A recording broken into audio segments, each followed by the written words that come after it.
And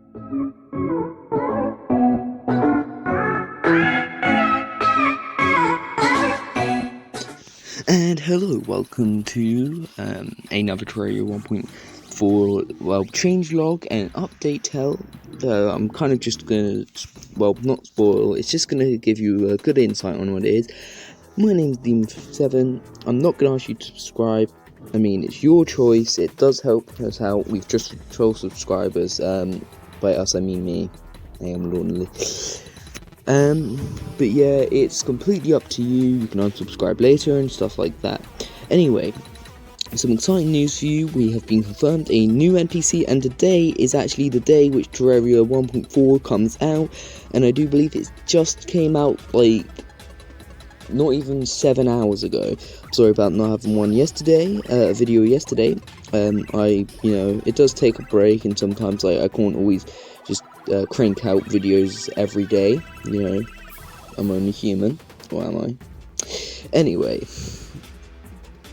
I would just say the new NPC will be actually tied to this thing named a bestiary.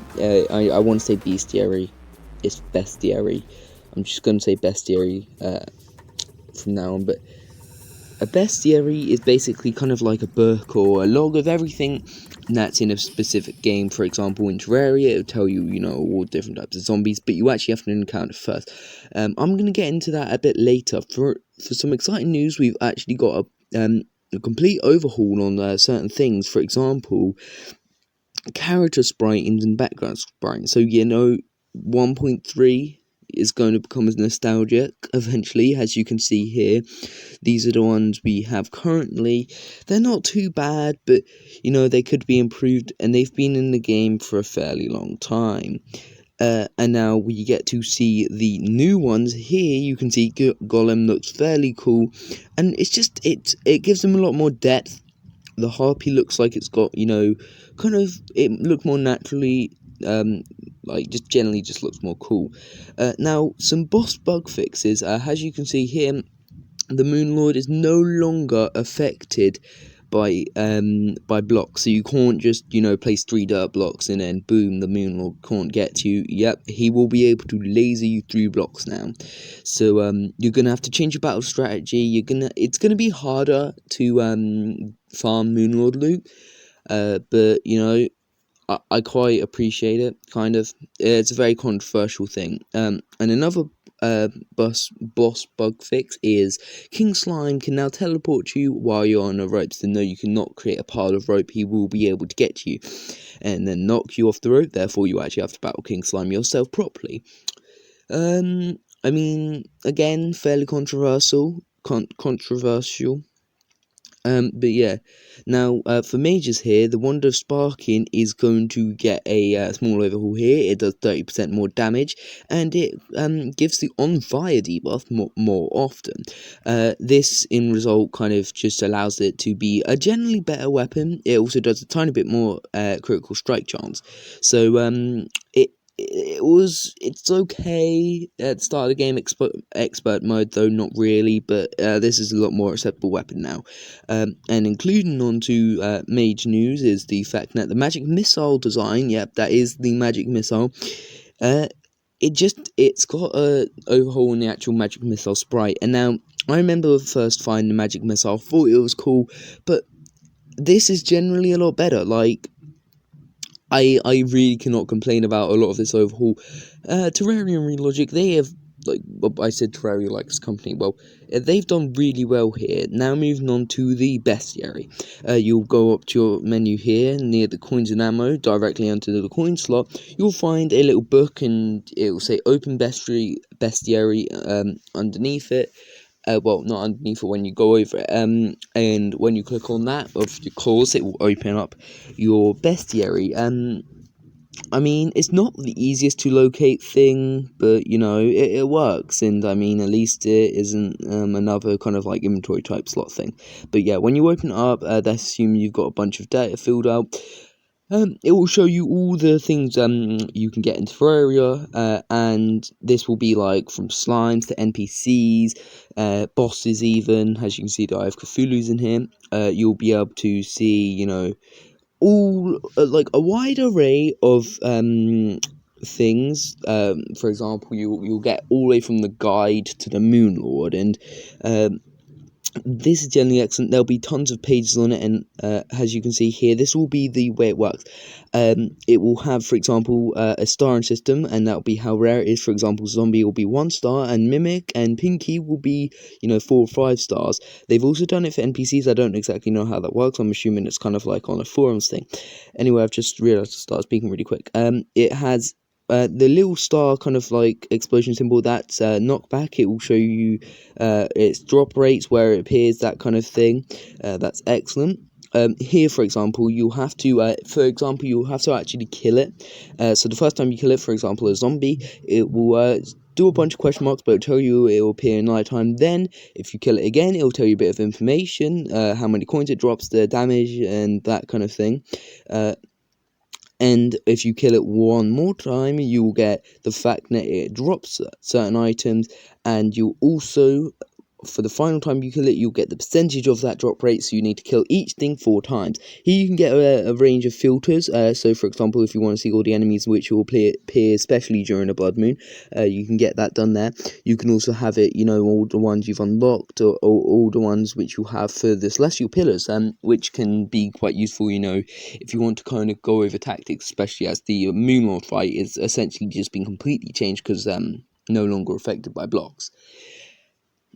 But that's generally great, by the fact you can have them during the day. And another filter you can have is kind of rarity, and other things. So, like, example, how much money they drop, the rarity of them, the strength, that kind of thing, which is actually quite useful, because then you can kind of narrow down on enemies that are rarer, and then you might want to get more information on, because if they're rarer, they might have rarer item drops which you want, and that's great, which I generally appreciate. You can also have a search feature, as shown now,